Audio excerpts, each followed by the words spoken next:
C'est vraiment avec beaucoup d'émotion que je suis ici avec vous dans ce café Le Celtique. Pour nous, le Celtique, celles et ceux, les élus qui m'accompagnent, qui sont là, je pense bien sûr Jean-Louis, Dominique, Christophe, Pénélope qui est là aussi, Jean-François, avec lequel on a beaucoup travaillé sur ce quartier. Les élus qui sont là, vous le savez, ce quartier a été pour nous, pendant ce mandat, un quartier dans lequel nous sommes venus essayer de comprendre, essayer d'aider, essayer de sortir d'une situation qui n'était pas digne de Paris. Donc je veux vraiment vous dire que c'est avec émotion que je retrouve aussi les associations de locataires qui sont pendant des mois et des mois. Les associations humanitaires, je vois Yvan de l'Armée du Salut et sans doute beaucoup d'autres ici présentes qui ont essayé d'apporter des solutions au quotidien sur ce qu'a vécu ce quartier qui a été aussi un drame de nature humanitaire. Et je suis très heureuse d'être aussi aux côtés de candidats à cette élection. Je pense à Arnaud Ngatscha, qui est candidat dans le 9e arrondissement de Paris, qui est aussi un candidat mais qui porte avec beaucoup de cœur les questions de diversité. Et nous savons qu'ici, nous sommes au cœur de la diversité de Paris. Et puis nos amis de ce grand Paris que nous essayons de construire ensemble depuis longtemps déjà et sur lequel nous avons, je crois, mis beaucoup de ferveur. Nous sommes des pionniers, cher Stéphane, cher Gérard. Stéphane, président du département de la Seine-Saint-Denis, et puis Gérard, qui est président du territoire, mais qui a été très très longtemps maire. Et nos amis, je finis par, je dirais pas les meilleurs, parce que tout le monde est à égalité ici, mais de savoir que Roland Castro, mon ami Roland, est là avec toutes ces idées qui nous ont inspiré, ces projets, ces propositions sur ce grand Paris, être ici avec lui. Daniel Guiraud, qui arrive aussi, maire des Lilas. Je citerai François Leclerc, qui lui a aussi en plus une mission depuis quelques années sur ce quartier. Alors, ce quartier, en fait, ça fait des années que nous sommes au cœur d'un secteur stratégique de Paris, en lien avec nos voisins, avec un périphérique qui, aujourd'hui encore, est une coupure urbaine, mais c'est un quartier sur lequel, depuis des années, avant même que je ne sois maire, nous avons investi pour faire en sorte que ce quartier soit un quartier dans lequel on habite, dans lequel on trouve des services, dans lequel on trouve une qualité de vie. Et c'est ainsi qu'il y a eu beaucoup d'aménagements. Je pense d'ailleurs le plus symbolique, qui est le tramway, qui s'inscrivait dans une requalification de ces quartiers que l'on disait périphériques de Paris, mais qui en fait sont au cœur de la métropole de Paris, en lien direct avec nos voisins. Mais ce quartier, vous le savez, nous le savons, a été confronté ces dernières années à une crise humanitaire sans précédent, puisque c'est ici que sont venus des milliers et des milliers de réfugiés, et que nous avons, avec Eric, et je veux saluer son courage, sa constance, mais nous avons tenté d'apporter des réponses à ce drame humanitaire et accompagner des habitants, accompagner des élus, tenter de trouver des solutions qui n'existaient pas pour permettre un accueil digne de ces personnes. Et donc ce quartier a surtout défrayé la chronique ces dernières années par cette difficulté qu'il y avait à y vivre, du fait des campements, bien sûr, mais aussi du fait de la présence très importante de la drogue, avec ce que l'on a appelé pendant des mois et des mois la colline du Crac. Presque toutes les semaines depuis plusieurs mois.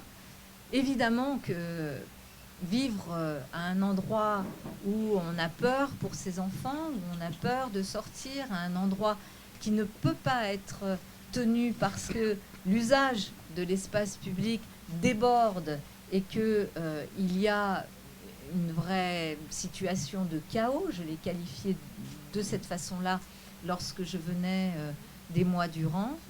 Pour les habitants de ce quartier, il n'était pas possible de continuer à se projeter sur un très long terme, chose que tous les habitants du quartier savent. Dans 5 ans, dans même 4 ans, il y a des modifications très importantes qui sont prévues de ce quartier. Nous sommes en train de terminer, peut-être que vous pouvez le voir sur cette carte d'ensemble, nous sommes en train de terminer le quartier qui est juste derrière nous, qui est le quartier dit Chapelle Internationale, avec des logements, avec des équipements, avec une école, avec une crèche, avec une halle ferroviaire qui est aménagée avec une toiture entièrement végétalisée et dédiée à de l'agriculture urbaine, qui est un lieu extraordinaire avec un jardin. Donc nous sommes en train de terminer ce quartier-là. En face de ce quartier que l'on appelle Chapelle Internationale, il y a le campus Condorcet qui arrive, qui dans les 3 ans qui viennent sera sorti de terre et qui va accueillir des étudiants dans un lien avec la Seine-Saint-Denis, puisque ce campus va jusqu'à Aubervilliers. Il y a aussi dans ce quartier ce que vous voyez Chapelle-Charbon, vous voyez écrit Chapelle-Charbon. Qu'est-ce que c'est Chapelle-Charbon? C'est en face là-bas. C'est un grand parc de 6 hectares et demi, 6 hectares et demi que nous avons souhaité dans les projections qui ont été faites et qui ont été d'ailleurs discutées avec les habitants du quartier. Ça va être un poumon vert qui est en train d'être terminé. Je crois que des plantations d'arbres sont encore prévues fin janvier et ensuite on pourra bien sûr profiter de ce nouveau parc. Et il y aura, et je veux saluer Jean-François Martins qui est ici, l'Arena, cette fameuse salle de sport que nous avons souhaité dans la perspective des Jeux olympiques et paralympiques, c'est-à-dire avec une livraison avant 2024. Donc vous voyez, c'est très court maintenant ces délais-là, avant 2024, pour accueillir les sports qui sont les sports olympiques. Et ça sera un héritage important des Jeux olympiques. Mais pour moi, ça n'était pas suffisant. Se projeter à 4 ans, à 5 ans, c'est une chose. Dire aux habitants quelle est notre ambition pour ce quartier et démarrer tout de suite, là, en 2020, c'est autre chose. Et cette ambition, c'est quoi? La porte de la Chapelle, c'est une des grandes portes d'entrée dans Paris. C'est le lien avec la Seine-Saint-Denis. C'est un axe historique. Au bout, il y a la cathédrale dans laquelle sont enterrés les rois de France. Il y a Saint-Denis, il y a Paris. Ce sont des relations qui sont des relations même historiques. On n'est pas sur quelque chose de construit, d'anodin, d'anecdotique. On est dans l'histoire profonde de ce territoire. Et cette entrée sur la porte de la Chapelle ou cette entrée de Saint-Denis vers Paris, c'est une entrée qui doit être traitée de façon majestueuse. Majestueuse comme on a traité, et d'ailleurs on va poursuivre ce traitement avec un beau projet, le site de la Tour Eiffel. J'ai dit à mes amis, il faut sur ce site extraordinaire qu'est la porte de la Chapelle, qu'on va transformer en place, en entrée, il faut qu'on y mette une intention aussi forte, aussi belle, aussi ambitieuse que ce qui existe sur le site Tour Eiffel. Et c'est cette ambition que nous voulons vous proposer aujourd'hui avec, vous le verrez, un traitement qui démarre depuis cette avenue de la porte de la Chapelle, un traitement qui apaisera cette avenue, qui va végétaliser, qui va prévoir un passage bien sûr de bus, de vélos, c'est-à-dire une priorité au transport collectif et aux mobilités actives.